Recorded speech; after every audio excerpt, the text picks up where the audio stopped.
اتنی آسانی کے باوجود جاب اچھی، گھر اچھا، گاڑی اچھی، بچے بھی وہاں پڑھ رہے ہیں، اور اس کے باوجود مرد خوش نہیں ہے. مرد کی ناخوشی کے ساتھ پورا گھر برباد ہوتا ہے. ان بہت سارے دکھی مردوں سے گفتگوؤں کے بعد، ان کی کونسلنگ کے بعد، ان سے ملنے کے بعد میں نے کچھ لفظ نکالے کہ مرد زندگی میں سب سے زیادہ دکھی کب ہوتا ہے. اگر کچھ لڑکیاں جن کی شادیاں نہیں ہوئیں یا وہ جن کی ابھی ابھی ہوئی ہیں اور ان سے اپنے گھر کی لڑائیاں سنبھالی نہیں جاتی اور وہ دل سے دکھی ہیں کہ میں کیا کروں کہ میرا گھر جنت نشاں بنے.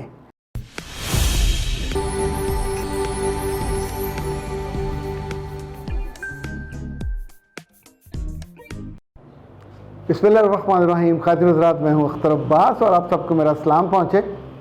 زندگی میں کبھی کسی اچھے مرد سے ملاقات ہو تو بہت اچھا لگتا ہے، اور کبھی کسی اچھی خاتون سے ملاقات ہو تو اس سے بھی اچھا لگتا ہے. جو ہمارے مردوں اور عورتوں کے معمول کے مسائل ہیں، خاندانوں کے، لڑائیوں کے، جھگڑوں کے یا جوائنٹ فیملی کے، اگر ہم اس کو لمحہ بھر کے لیے بھول جائیں، اور پاکستان کی ایسی لاکھوں گھر ہیں، اس لیے کہ بیرون ملک تو پاکستان کے کروڑوں لوگ ہیں جو گئے ہوئے ہیں، تو لاکھوں کی بیوی اور بچے ان کے ساتھ امریکہ میں، آسٹریلیا میں، کینیڈا میں، اسپین میں، اب ملکوں کے نام لیتے جائیں، ہر جگہ یہ ہیں. وہاں ان کی نہ تو ساس ساتھ ہوتی ہے، نہ سسر ساتھ ہوتا ہے، نہ نندیں ساتھ ہوتی ہیں، دونوں انڈیپینڈنٹ ہوتے ہیں. رزق کے معاملے میں آلموسٹ وافر رزق ہوتا ہے، کیونکہ جو غریب غربے ہوتے ہیں اپنے بیوی بچوں کو ساتھ لے کے نہیں جاتے، اور جو اچھی جاب کر رہے ہوتے ہیں، آئی ٹی کے لوگ ہوں، ایڈمنسٹریشن کے لوگ ہوں، مارکیٹنگ کے ہوں، سیلز کے ہوں، وہ سب اپنی بیوی بچوں کو ساتھ لے کے جاتے ہیں. اگر اتنی آسانی کے باوجود جاب اچھی، گھر اچھا، گاڑی اچھی، بچے بھی وہاں پڑھ رہے ہیں، اور اس کے باوجود مرد خوش نہیں ہے تو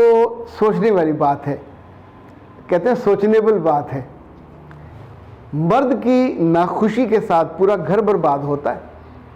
اور مرد ناخوش کس بات سے ہوتا ہے. ان بہت سارے دکھی مردوں سے گفتگوؤں کے بعد، ان کی کونسلنگ کے بعد، ان سے ملنے کے بعد میں نے کچھ لفظ نکالے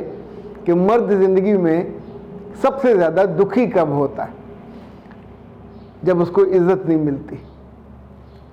گھر سے باہر جہاں وہ جاب کر رہا ہوتا ہے، اگر میں کبھی کسی مرد کو میں نے چیک کرنا ہو تو میں پوچھتا ہوں تمہیں نوکریوں سے کتنی بار نکالا گیا، کیونکہ جب نوکری سے نکالا جاتا ہے تو بہت دکھ ہوتا ہے، بے عزتی ہوتی ہے. پر ساتھ ہی یہ ایک انڈیکیشن ہوتی ہے کہ آپ کچھ اداروں میں سیٹ نہیں ہیں، لوگوں نے آپ کو، آپ کے مزاج کو، آپ کی خوبی کو، آپ کے ہنر کو تسلیم نہیں کیا اور آپ کو وہاں سے نکال دیا گیا. پر اگر کسی مرد کو 8-8 10-10 12-12 سال کوئی ادارہ نکالتا بھی نہیں ہے، وہاں سے پروموشن بھی ملتی ہے، وہاں سے تنخواہ بھی ملتی ہے، وہاں سے عزت بھی ملتی ہے، تو جب وہ گھر میں آتا ہے شام کو اور وہی مرد وہاں ایک F A pass, B A pass, M A pass بہت خوبصورت یا کم صورت عورت اس کو چیلنج کر دیتی ہے اور عزت دینے سے انکار کر دیتی ہے اپنی کم عقلی کی وجہ سے، تو ہمیشہ وہاں فساد کا ایک ایسا بیج آپ بو دیتے ہو کہ جس کی فصل بڑی تیار ہوتی ہے. اگر کچھ لڑکیاں جن کی شادیاں نہیں ہوئیں یا وہ جن کی ابھی ابھی ہوئی ہیں، اور یہ وہ جن کی شادی کو 8-10 سال گزر چکے ہیں اور ان سے اپنے گھر کی لڑائیاں سنبھالی نہیں جاتی، اور وہ دل سے دکھی ہیں کہ میں کیا کروں کہ میرا گھر جنت نشاں بنے، میں کیا کروں کہ میرے بچوں کو بھی سکون کی نیند آئے اور میں بھی اپنا دل پکڑ کے نہ بیٹھی رہا کروں. انفیکٹ پہلی بات تو یہ یاد رکھیں، مرد کو پہلی ضرورت کھانا نہیں ہے، آپ کی قربت بھی نہیں ہے، آپ کے ساتھ محبت کے لمحات بھی نہیں ہیں. اگر آپ کے لفظوں میں اور آپ کی آنکھوں میں مرد کے لیے عزت نہیں ہے تو یہ relationship it's a big zero, یہ نہیں چل پاتا، اور چلے گا بھی تو گھسٹتا جائے گا. محبت دوسری جگہ پہ آتی ہے، وقت تیسری جگہ پہ آتی ہے. جو چوتھی چیز عام طور پہ میں نے گھروں کو برباد ہوتے دیکھا ہے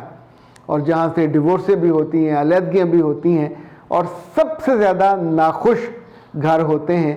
وہاں وہ عورتیں ہیں جو پاکستان سے گئی ہیں اور جن کی زبانیں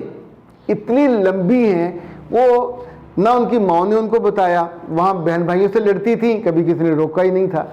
وہاں جا کے بھی وہ رک نہیں پاتی, اپنے میاں کو نول دیتی ہیں, اپنے میاں کو تانے بھی دیتی ہیں, آگے سے بولتی ہیں. انفیکٹ جس لڑکی کے اندر لحاظ نہیں ہوتا وہ بد زباں ہوتی ہے, بد کلام ہوتی ہے, اور جب بھی آپ بد لحاظ ہوں گے, بد کلام ہوں گے, تو جس کے ساتھ آپ کی ڈیلنگ ہے وہ آپ سے محبت نہیں کر سکتا,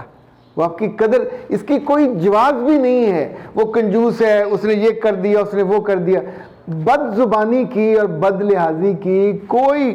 گنجائش, کوئی وجہ نہیں ہے. کچھ عورتیں ایسی ہیں جو اپنی فضول خرچی کی وجہ سے یا فضول بولنے کی وجہ سے ماحول کو خراب کرتی ہیں. ایک اور چیز جو عورتیں اپنی اگر روک لیں, مرد کے رشتہ داروں کے بارے میں بات کرنا بند کر دیجیے. وہ اس کے بس میں نہیں ہوتے, نہ ماں, نہ باپ, نہ بہن, نہ بھائی, نہ بھابھی. آپ کو جب وہ گھر پہ آئیں, بسم اللہ کر کے ان کا استقبال کریں, ان کی خدمت کریں, وہ چلے جائیں تو ایک اصول بنا لیں کہ اپنے اپنے میاں سے بیٹھ کے اس کی بھابھیوں, بچوں اور بھائیوں کے بارے میں چغلی نہیں کرنی. یہ آپ سوچئے حرام درجے کا کام ہے, اللہ کے رسول نے منع کیا, اللہ نے منع کیا, پر یہ خاندانوں کی جڑیں کاٹ کے رکھ دیتا ہے, آپ نہیں باز آتے. اسی طور پہ جو پاکستان سے اپنے 2 سال گزارے, 3 سال گزارے, جب آپ اس برے وقت کو مسلسل یاد کرتے رہتے ہو اور یاد دلاتے رہتے ہو, تم نے وہاں یہ کیا, تم نے مجھے سنبھالا نہیں, تم نے میرا خیال نہیں رکھا, میری پریگننسی میں یہ ہوا, وہ سارے وقت گزر چکے ہوتے ہیں, 8-8, 10-10 سال پرانے. لیکن آپ کی ان علتوں کی وجہ سے,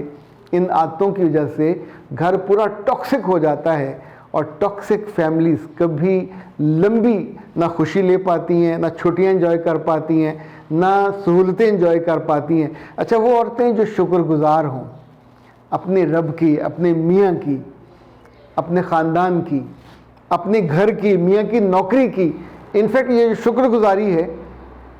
عام طور پہ آپ کو گستاخی سے بچا لیتی ہے, عام طور پہ آپ کے دل کے اندر بہت جو بیجا فرمائشیں اس سے بھی بچاتی ہے. آپ سوچتے ہیں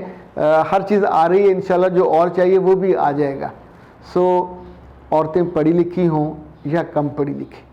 ملک میں رہتی ہوں جو ملک سے باہر, یہ جو چند پوائنٹس میں نے مردوں کے حوالے سے ان سے سنے, نوٹ کیے, اور خود میری اپنی آبزرویشن ہے, اگر آپ اس کو کاغذ پہ لکھ کے رکھ لیں تو آپ کی زبان سے اپنے مرد کی بے عزتی کبھی نہ ہو, آپ کی آنکھوں میں اس سے محبت کا اظہار ہو, آپ اس کا لحاظ کرنے والے ہوں, آپ اس کے جو عزت و کارب ہیں ان کا بھی خیال کرنے والے ہوں, شکر گزار ہوں. اگر مرد آپ سے کہتا ہے کہ میرے بچوں کی اچھی تربیت کرو, انہیں اللہ رسول سے جوڑو, تو وہ جو چاہتا ہے کہ ٹوٹل تربیت آپ کرو, تاکہ جب آپ اور وہ دونوں دنیا میں نہ ہوں تو پیچھے کوئی صدقہ جاریہ بچتا رہے. اگر پیرنٹنگ پہ کوئی بہت بڑی کتاب بھی ہو, وہ بھی اس سے باہر نہیں نکل سکتی. یعنی یہ وہ چیزیں ہیں جو سونے کی تاروں سے بھی لکھی جائیں تو ان کی چمک کبھی ماننی پڑے گی. پر اگر آپ کے کانوں نے ان کو ٹھیک سے سن لیا اور ٹھیک سے سن کے ان کی ہانڈی ٹھیک سے پکا لی, تو یقین مانیے آپ کے دسترخوان پہ آپ کا طرز عمل, آپ کی آنکھیں, آپ کا طرز فکر, سب چیزیں بدل جائیں گی اور آپ کا گھر بہت بہتر ہو جائے گا. اختر عباس کو دیجیے اجازت. السلام علیکم.